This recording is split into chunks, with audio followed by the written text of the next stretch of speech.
Hola, Rusé. Hola, Hoy es tu último día aquí de trabajo en Skoda y hoy te, es mi último día, y te haremos una pequeña entrevista, ¿vale? ¿vale? Pues nada, ¿cuánto tiempo hace que trabajas aquí con nosotros?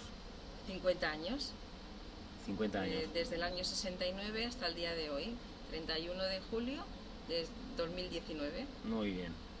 Y los pinceles que has hecho, tu pincel favorito, ¿cuál sería? Siempre la Marta, pinceles de Marta, desde el 3.0 hasta el 24 son los pinceles más agradecidos.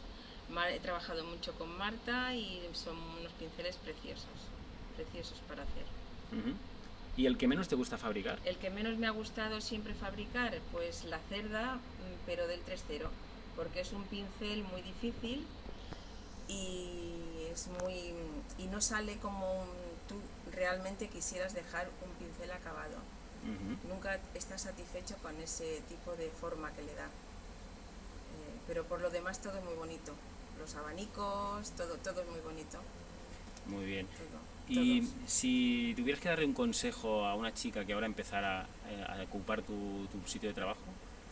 Pues lo único que le diría que viniera a divertirse, porque es un trabajo manual precioso y que no lo mirara como un trabajo y una obligación, que viniera a divertirse, a trabajar bien, relajada y feliz, feliz porque es un trabajo manual como poca gente sabe que existe.